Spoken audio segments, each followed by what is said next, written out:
This chapter is exactly why I fell in love with Dr. Stone in the very first place. All my complaints and all my criticisms surrounding the last week's chapter, that is chapter 153, have been nullified now because this chapter, chapter 154, was just so damn good. So hey guys, my name is Soham and welcome back to WhyZ, and today we are talking about Dr. Stone Manga chapter 154, Spy vs Spy. Now, this is probably one of my favorite chapters of all time in this series for a number of different reasons. For starters, it not only acknowledges the nuanced character tropes of the older cast, but rather it builds upon them in a very fabulous way. Moreover, while introducing new characters to the series, it takes advantage of the previously established tropes of each character. Now, the chapter opens with a brilliant face-off image that kind of reminds me of the anime character versus character battle matchups, like the types which are very famous on YouTube and Twitter. Anyway, right from the very beginning, the ideological differences between Senku and Zeno is made very clear. One is willing to capture the enemy and the other is meaning to outright kill the enemy. So we get to see both the factions moving forward. Now in the very second page, we are introduced to a new character, a beautiful and lovely lady called Luna. Now not gonna lie, this is kinda embarrassing, but when I first read the raw chapter, like without the translations and all, I thought that this was Gen who was cross-dressing like a girl for some reason. But yeah, to be honest, her facial expressions in page 3 kinda looked similar to a flustered Gen. But lol, I was wrong, I was totally wrong, because this is a new character altogether. And man, Boichi is definitely great at making new characters and character designs, if you know what I mean. I mean, yeah, you guys are smart, you definitely know what I mean. But jokes apart, she's not the only character who is introduced here. Rather, we see two more characters introduced in the form of Carlos and Max. One is probably African American origin and the other is probably Mexican or Latino. Please pardon me if I'm wrong about the ethnicity. Now the three of them are actually accompanying Stanley on their collective mission to find Dr. Taiju from the rival kingdom of science and basically assassinate him. Now the character of Carlos and Max kinda seem fun, like they seem like those suitors to Luna actually. Both of them are trying to impress her by carrying these sort of water bottles or something like that. And like I said, they are basically on their way to eliminate Taiju. And this panel, I'm not gonna lie, this panel was freaking amazing. We get this huge panel of Stanley basically equipping a sniper rifle on the top of a tree branch. This looks freaking brilliant and this is perhaps one of the best, individual manga panels so far. Like this really looks menacing, thoughtful, thought-provoking and deathly to some extent. Now the basic plan of these guys is that Luna will become a sort of spy for them and she will infiltrate the kingdom of science, and because of her dressing, like she wears this sort of a striped dress and which will actually help Stanley to snipe out Taiju. This is their basic plan, and for the success of this plan, Luna has to properly infiltrate the enemy territory. Next we get some of these brilliant panels actually where Luna is standing in front of a dummy and Stanley just shoots it by measuring the distance between the stripes of her dress. This was really badass. Not badass actually, no, it's not badass, it was deadly. This shot of the dummy getting blown up is really scary actually.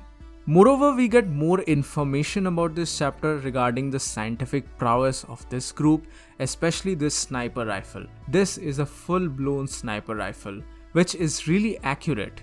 I mean, they are using these sort of measurement devices to measure the wind speed, wind direction and all, so that the bullet is accurate at their destination. I mean, archers and people who practice shooting, they will definitely understand what I'm trying to say here. Okay, one more thing, one more important bit of information, and this is my speculation, but I'm pretty sure, I'm almost 100% sure that this is going to eventually happen.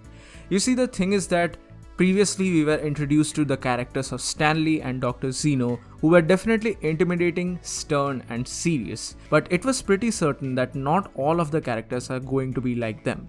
There is definitely more characters in their group who are sensitive to others and who are not just outright willing to kill each other at the very second thought.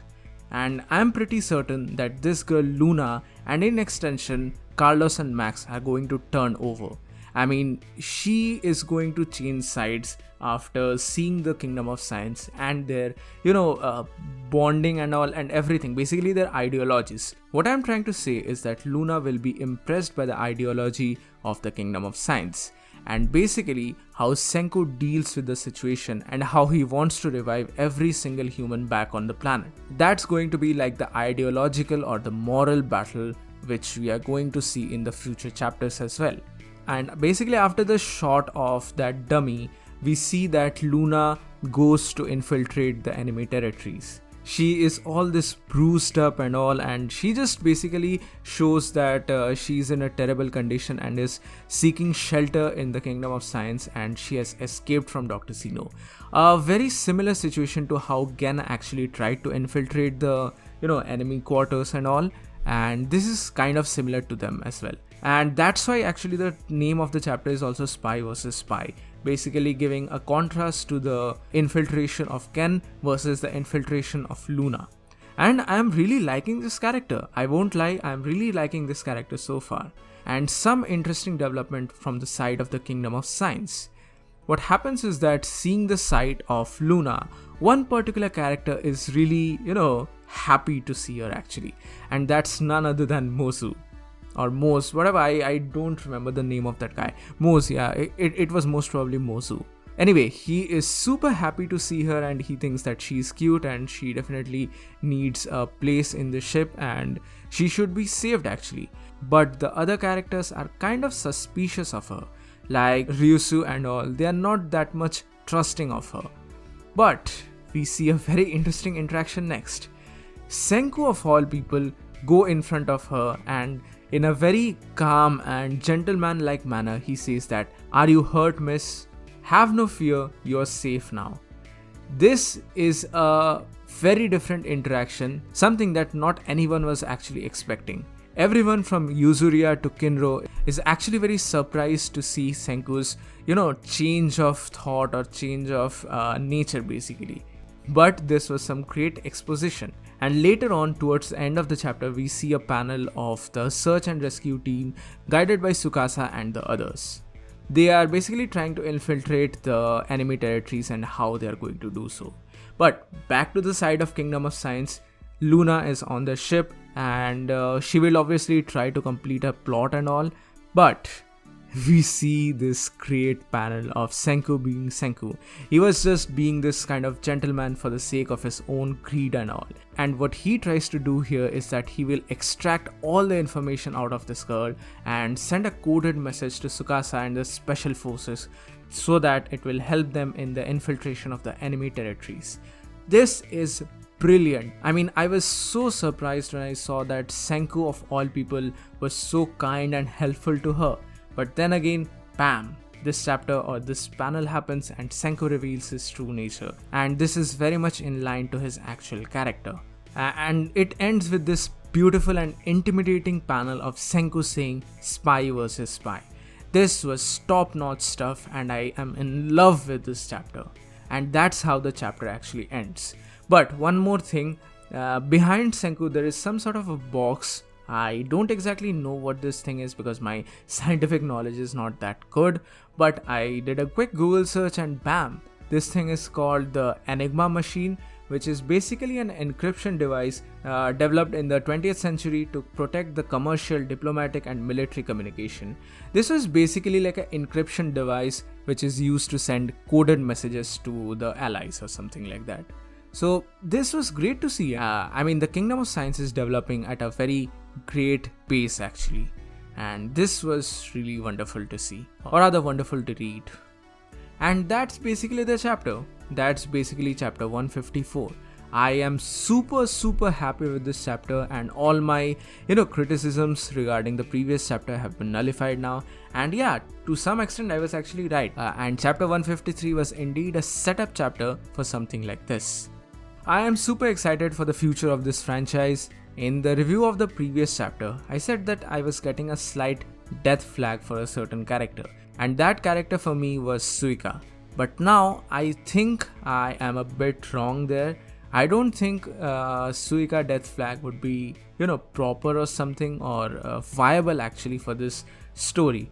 Rather, in this chapter, or rather after seeing this chapter, I am getting a better death flag in the form of Mozu, because he was the one who was actually weakened for her and wanted to see her on the ship in the very first place. And Stanley might take an advantage of that, because Mozu will definitely try to approach her, and when Stanley sees in the sniper rifle that she is being approached by someone, he is definitely going to take a shot at her or something like that. Who knows, this is just my prediction. I'm not 100% sure about it, but it's something which I think will happen actually.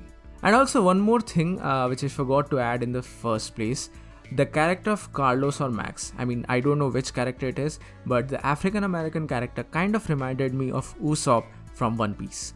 Maybe because of the bandana and the hair from both the sides, but he was really similar to Usopp in some manner. I think it's basically Boichi taking inspiration from One Piece in some manner. Anyway, that's it for today. Thank you so much for watching. What are your thoughts to this chapter? Mention it in the comment section below. That's it for today. This is WhyZ and I'll see you soon in the next video.